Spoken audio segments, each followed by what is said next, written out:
নমস্কার বন্ধুরা, সকলকে স্বাগত আমার রান্নাঘরে। আজ আমি আপনাদের জন্য এনেছি বাঙালির একটি ট্র্যাডিশনাল রেসিপি, যার নাম মটন কষা। রেসিপি যদি ভালো লাগে তাহলে অবশ্যই রেসিপিতে লাইক বাটন ক্লিক করুন, আর এখনও আমার চ্যানেল সাবস্ক্রাইব না করে থাকলে প্লিজ আমার চ্যানেল সাবস্ক্রাইব করে নিন, আর এই বেল বাটন ক্লিক করতে ভুলবেন না, যাতে করে আমি কোনো রেসিপি আপলোড করলে আপনাদের কাছে চলে আসে প্রথম নোটিফিকেশান। একবার চোখ বুলিয়ে নিই মটন কষা বানাতে আমাদের কি কি লাগছে তার উপর।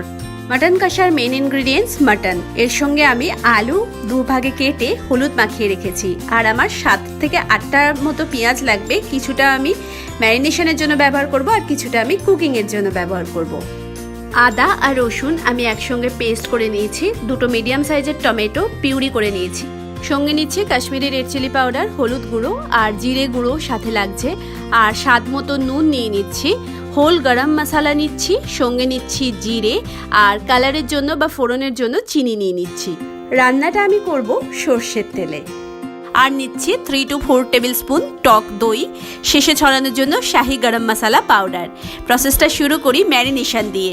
তার জন্য মিক্সিং বলে 2 টেবিল স্পুন তেল নিলাম। তার সঙ্গে আমি 1 টিস্পুন ফুল কাশ্মীরি রেড চিলি পাউডার দিচ্ছি। কাশ্মীরি রেড চিলি তেলে খুব ভালো কালার ছাড়ে। এর সঙ্গে 3 টেবিল স্পুন টক দই আমি নিয়ে নেব। তারপর আমি এটাতে 1 টিস্পুন মতো হলুদ বা টার্মেরিক পাউডার অ্যাড করে আমি ভালোভাবে এটা মিশিয়ে নেব। এটা খুব সুন্দর একটা পেস্ট টাইপের হবে। তাতে আমি মাটনগুলো অ্যাড করে দিচ্ছি। এবার খুব ভালোভাবে মাটনগুলো এই মিক্সচারটার সঙ্গে মিশিয়ে নিচ্ছি। এরপর এটাতে আমি পেঁয়াজ বাটা যেটা রেখেছিলাম, আমি 2টো মিডিয়াম সাইজের পেঁয়াজ ভালো করে বেটে নিয়েছিলাম, সেই পেঁয়াজ বাটাটা দিয়ে দিলাম।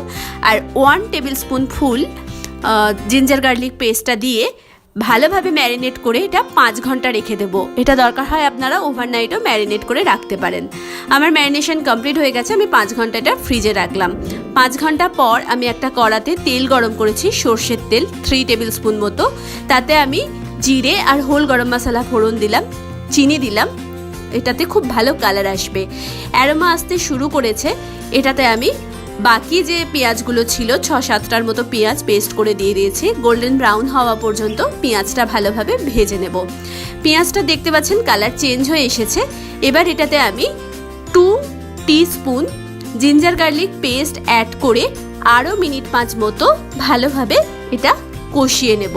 আদা রসুন আর পেঁয়াজ দিয়ে কষানোর পর টমেটো পিউরিটা আমি অ্যাড করে দেব। টমেটো পিউরিটা দিয়ে খুব ভালোভাবে এটা নেড়ে নিলাম। এরপর এটাতে আমি ম্যারিনেট করা মাটন যেটা ছিল পুরোটা দিয়ে দিলাম।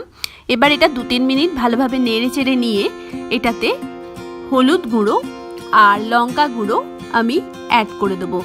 আমি 1 টিস্পুন হলুদ দিলাম, 2 টিস্পুন লঙ্কা গুঁড়ো দিলাম, আর 1 টিস্পুন জিরে গুঁড়ো দিলাম। এবার এটা আমি কষাতে থাকবো। আর অন্যদিকে একটা কড়াতে তেল গরম করে আগে থেকে নুন হলুদ দিয়ে মাখানো আলুটা এরকম ব্রাউন করে ভেজে নেব। তারপর এটা একটা বাটিতে আমি তুলে রাখলাম।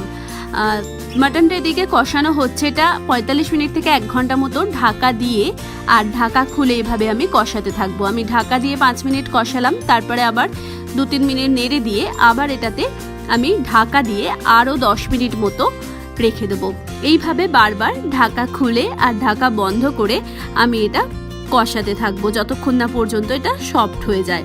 দেখতে পাচ্ছেন মাটনটা পুরো হয়ে এসেছে, কড়া থেকে উঠে আসছে, তেলটাও বেরিয়ে এসেছে। এবার আমি আলুগুলো দিয়ে দিলাম। আমার 40 মিনিট মতো হয়ে গেছে মাটনটা কষাচ্ছি। আলু দিয়ে কষিয়ে আমি আবার একবার ঢাকা দিয়ে মিনিট 5 থেকে 10 মিনিট রেখে দিলাম। 5-10 মিনিট হয়ে গেছে, আলুগুলো দিয়ে আমি কষিয়েছি। এবার গরম জল 300 ml মতো গরম জল এটাতে অ্যাড করে দিলাম। এবার মাটন আর আলুটা ভালোভাবে মিশিয়ে দিয়ে এটাতে পরিমাণ মতো নুন দিয়ে দেব। তারপর আমি উপর থেকে 4-5টা গ্রিন চিলি দিয়ে দেবো। এটা আপনারা আপনাদের টেস্ট অ্যাকর্ডিং দেবেন। তারপর চাপা দিয়ে আরও 5 মিনিট হতে দেবো। 5 মিনিট হয়ে গেছে, এটা হচ্ছে। দেখতে পাচ্ছেন আমার মাটনটা কিন্তু হয়ে এসেছে। এবার উপর থেকে আমি বেশ কিছুটা গরম মশলা, শাহি গরম মশলা পাউডার যেটা রেখেছিলাম ছড়িয়ে দিলাম, আর 2 টিস্পুন ঘি দিয়ে দিলাম। এবার গ্যাসটা বন্ধ করে আমি চাপা দিয়ে 5 থেকে 10 মিনিট রেখে মাটনটা সার্ভ করে দেবো। আমার মাটন রেডি অ্যান্ড সার্ভ। এটা সবচেয়ে ভালো যায় বাসমতি পোলাওয়ের সঙ্গে। তো আর দেরি কিসের, চটপট বানিয়ে ফেলুন মটন কষা আর এনজয় করুন আপনার ফেভারিট ডিশের সঙ্গে। আজকের মতো এতটাই, নমস্কার।